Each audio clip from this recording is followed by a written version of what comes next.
Hello and welcome back to the You Wanna Bite kitchen. If you are new here, my name is Christy and I'm super excited because in this video we are diving into one of my favorite nights of the week, which is Taco Tuesday. So regardless of if you're doing a casual Taco Tuesday with just you and your family, or if you want to host like a build your own taco night type of dinner party, which I've done before, it's so fun. These recipes will definitely help bring your taco night to the next level. Today I'm going to walk you through how I like to make my fresh homemade guacamole, smoky and cheesy elotes, from scratch sourdough discard tortillas, and a really easy at-home version of al pastor. So first things first, the things that will take the most time is doing the homemade tortillas and doing the al pastor. So I recommend getting started by marinating the meat because the longer that sits, the better it will taste. So let's start there. I'm gonna char some red onion and garlic cloves just on the open flame back here. So there's a little bit of smokiness in the marinade.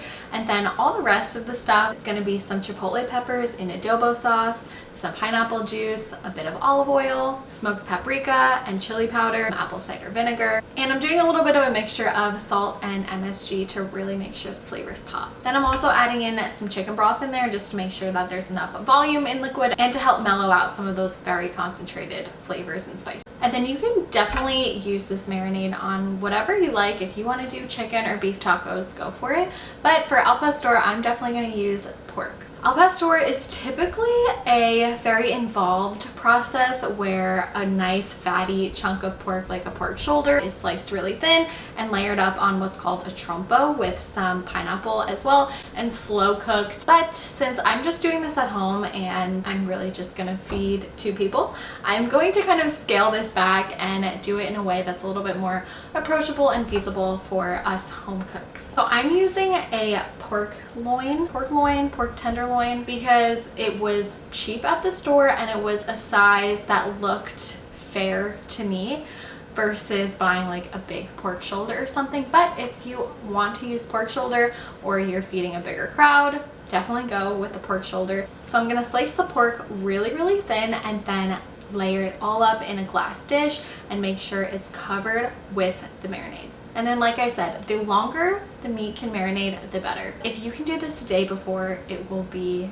even better. The next thing to get started on is the discard tortillas. And once you have homemade tortillas, the store-bought ones, I feel like I sound so like snobby saying this, but like truly a homemade tortilla, like it's actually unreal how much better they are. If you want to go with corn tortillas, then you're on your own here. But I'm a sourdough girly, and so I love using my discard in tortillas because it uses up such a big amount. I fed my starter this morning, so I'm just gonna use what's at peak now. But if you have a discard jar, you can definitely pull right from that. So it's a really simple recipe with some flour and salt, and then you're gonna mix in the sourdough discard, and after that's mixed for a little while in the mixer, then you're just gonna slowly stream in some hot water and olive oil until the dough starts to come together.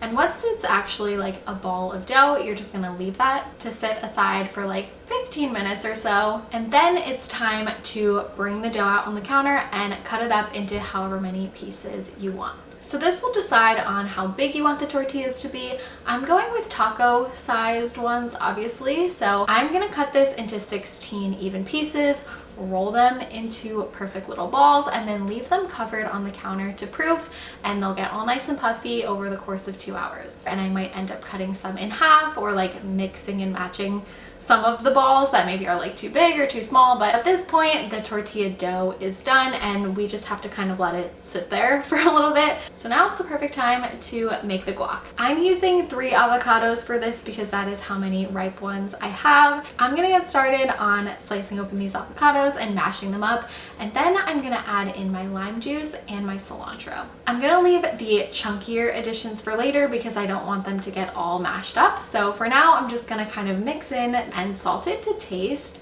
And once I feel like it's in a good place, then I'm gonna chop up some red onion and some tomatoes and put that in there as well. I know some restaurants add pomegranate seeds, which is supposedly really good, so definitely play around with it, just tasting as you go and like getting a feel for the flavors and making it how you want it to be. So I'm mixing this up and I'm tasting as I go. Once you think it's almost done, the only way to find out is to taste it. And you have to make sure it's not poison. See, I feel like it might need a little more cilantro. If you have the soap cilantro gene, like my mom, I'm sorry, but I'm adding a lot of cilantro with my guac. You can definitely do a side dish like rice and beans for your taco night, but what I think will make it a little bit extra special is elotes. Especially now that it's summertime and corn is nice and fresh and crispy and sweet and in season. It is the perfect time to make elotes, and I feel like it's something that not everyone has had before, so especially if you're hosting like a little dinner party, get together, if you serve this, it might catch a few people off guard in like a really good way. Or if you've had them before, then you know how good they are and you will be so excited to see them. Either way, it's a win-win. Now there's a couple of different ways that you can cook the corn. I unfortunately am not allowed to have a grill. So I'm just gonna go ahead and boil the ears of corn that I have. But if you're able to grill the corn, that will give it a smoky, charred flavor that will elevate this even more. Then for the mayo, I like to jazz it up a little bit by grating in a garlic clove to make it a little bit punchier.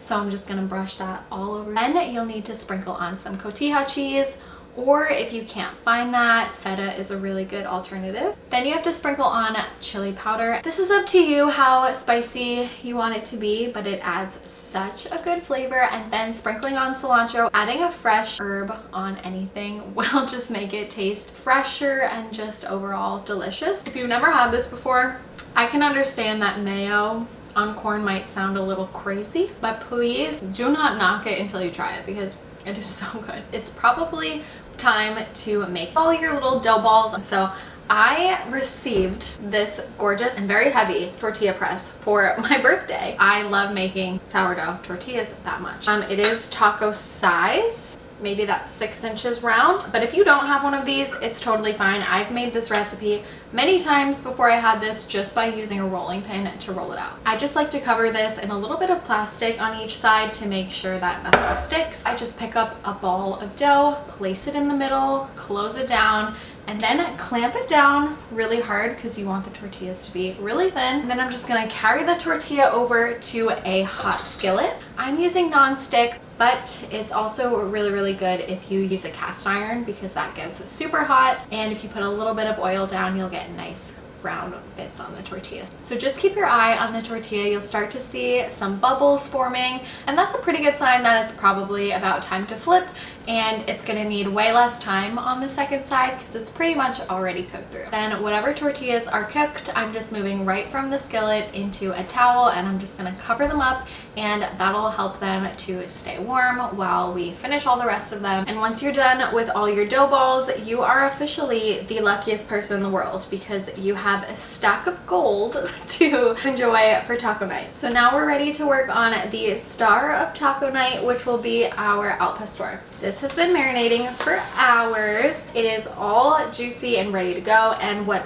I'm planning on doing is a quick and easy, approachable dinner. So I'm gonna make kind of like a makeshift trompo kind of thing, but really it's just gonna be meat on a skewer. So pulling them right out of the marinade and putting them on the skewer until the skewer is all nice and full.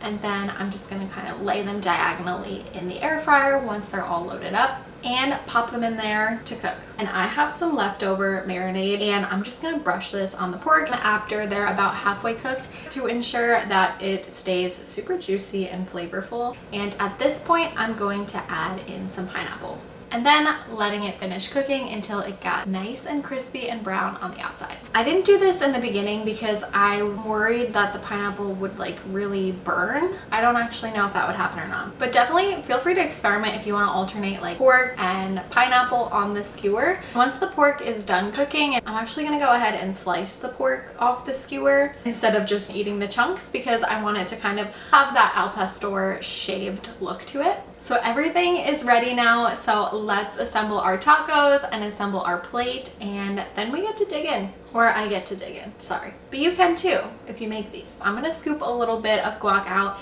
into a tiny bowl and put it on my plate. So since the tortillas are fresh, they're nice and warm, so I'm just gonna load up the pork on the tortilla and make sure you get enough pineapple on each bite on the taco, because getting the bright, juicy, tart flavor of pineapple just makes it so good. And then if you see me on any other form of social media, you know how obsessed I am with pickled onions. I put these on lots of things, and I'm definitely gonna put them on this taco. These are also really easy to make. I have a short on my YouTube channel about it. If you're looking for more bonus points from your guests, these will do it. And then up to you, I like to add a little extra cilantro and a squeeze of lime on top of my tacos. And then you can go ahead and just eat it like this, or you have all that delicious guacamole that you made that goes great on top of these as well, obviously. Now that the plate is made, it is so beautiful to me to see all the colors, and it's just so nice to see all our hard work on one plate. I love it. It's dripping. That's a good sign. Like, what am I supposed to do? I'm not gonna say it's bad. I'm obviously gonna sit here and be like, oh my god, this is so good. And I'm not lying. If I pull up to someone's house for taco night and they are serving this, I will just be the happiest person. It is so good. Sorry that you just have to sit there and watch me eat this. This is not a mukbang, but I am gonna eat the whole thing. Chef outdid herself. That is a real thing that Rodrigo said when he ate this. All of these things will certainly elevate your taco night, whether it is just for you or you're trying to impress some guests. These will become staples in your house. My belly is full and my plate is clean, so I hope you enjoyed these recipes. I also hope you will subscribe and stick around for more videos from me. That's it. Thanks for watching. Do you want to bite? I feel like I have to make that a thing that I say in my videos.